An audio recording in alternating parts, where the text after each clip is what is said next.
Good morning, everyone. It's Lee Henson, president and founder of AgileDad, and it's time for today's edition of Daily Standup. So, without any further ado, let's get started. You know, I recently was contacted by someone who was talking about how they were struggling to get a job as a Scrum Master. And they went through a list of problems of all the things they were struggling with. And they were hoping to get some advice. So it started out along the lines of, I'm having a lot of trouble getting a job as a Scrum Master, despite there being so many open positions. It feels like I'm not getting interviews. It feels like I'm getting my resume submitted to as many of these jobs as possible. And there's so many open positions. There's a high demand for this position, but it doesn't even matter the industry. All around the globe, doesn't matter the city or the location. There's just a ton of opportunity out there for Scrum Masters, but many of the applicants aren't making it to the interview stage. So the question came up, what do you need to do to get recognized? What do you need to do to stand out? And I have a very dear friend, Kim, who happens to be my admin, who also happens to be one of the most amazing recruiters on the planet. And she has enlightened me to all the different things that matter. Coming in at number one, obviously, is having a solid resume.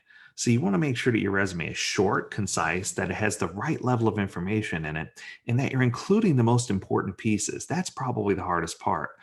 Some people go through and give a history of every job that they've ever had. Other people come in and they do just a very brief timeline without enough depth to give people an idea of what they're doing as a job.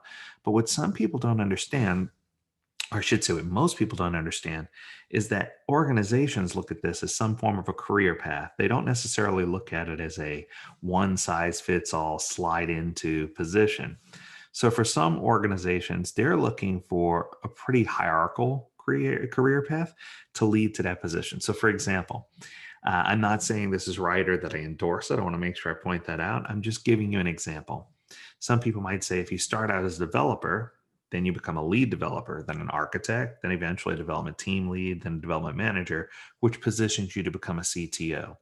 Some companies have that similar track for a Scrum Master where they expect them to be some type of business analyst or an admin of some kind, and then graduate and eventually become a Scrum Master. And while I get this and I understand, it just shows that a lot of organizations don't have a real solid understanding of the Scrum Master position and of how it impacts or how it should flow inside of a hierarchical uh, ranking system, if you will. The truth is the Scrum Master position is completely different. It shouldn't ever follow those type of tenures anyway. There's no established career path for a Scrum Master. There, I said it. There's just not one. Um, and I think when companies realize that, they need to better understand the Scrum Master role. So if you have an HR department, for example, and they don't really know what a Scrum Master does, and you tell them it's kind of like a project manager, well, they're going to go straight down a checklist of project manager, and you're not going to get the Scrum Master that you need. The truth is, most companies fear that they have the wrong candidates, or that the wrong people are applying, or that they're going to hire the wrong candidates. So I think what you see is a variation. There are a lot of applicants out there who apply who just sat through a 2-day Scrum Master course of some sort, or maybe they attended the $19 online course. I don't know, watched a few videos, but they position themselves as a great Scrum Master.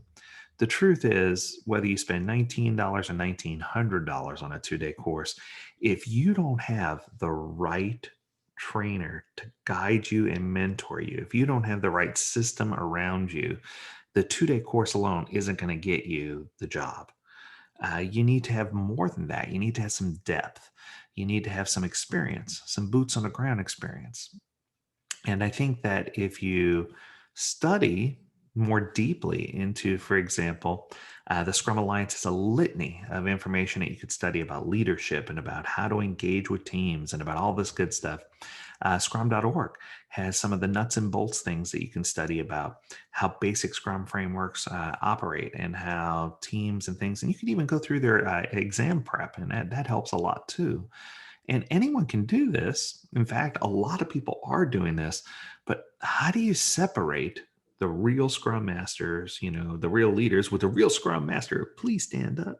Please stand. I had an Eminem moment. Sorry, but it's just one of those things where how do you get that separation?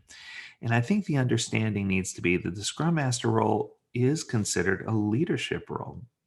There's really no entry level position to say you'll be this, then this, right? It's someone that you're putting your trust in with your most precious and valuable resources and organization, and that's your people. If you're trusting the people to the Scrum Master, you need to make sure you have a candidate that you can work with and that you can build relationships with. Companies that are looking for Scrum Masters are often in that transition stage where they say, we want to do Agile or we're trying to do Agile, but we're struggling. And they're trying to change how they create products and services.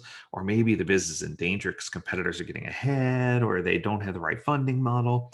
The truth is, they're going to dig deep trying to find the perfect candidate, but they don't have many tries to find a person that's going to be the best fit culturally. And I think that's something that a lot of candidates need to understand. Sometimes you might have all the skills in the world, but you just might not be that right candidate for them because culturally you're not a good fit. So there's lots of things in play here.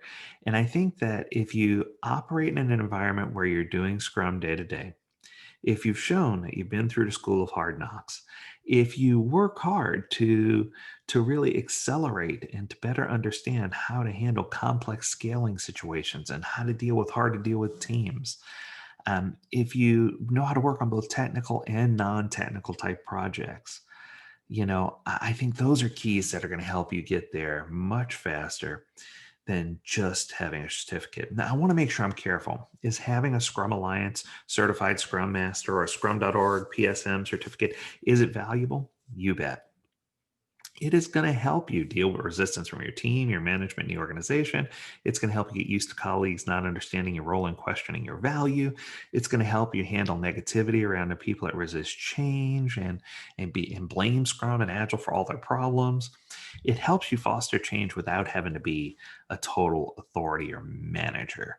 And I think that when you look at it from that perspective, that you are in a leadership position, but not in a position where you have a stick to beat people with, that's what's going to help you get it perfect. So I'm not advocating that you go to a resume writing service, but I am advocating that you do polish your resume. Find the things that are going to keep it short and concise and cover the best you because you only have one shot to make a first impression. So that's going to do it for today. I hope you enjoyed it this Monday. As always, we encourage you to tune in at agiledad.com where you can learn more about this topic or many others. And we encourage you to send your questions or your concerns or the things that you want to learn more about to learn more at agiledad.com, where we would love to help you figure out, what we can do to help you accelerate your Agile career. Also, I want to remind you, if you have a resume and you are a candidate looking for a Scrum Master job, feel free to reach out to Kim, Kim, at agiledad.com. She would love to hear from you. She'd love to get you a position. She'd love to help you find your way in the Agile waters, if you will. And as always, we encourage you to stay healthy, stay well, and stay Agile, my friends. Until next time, do take care. Happy New Year.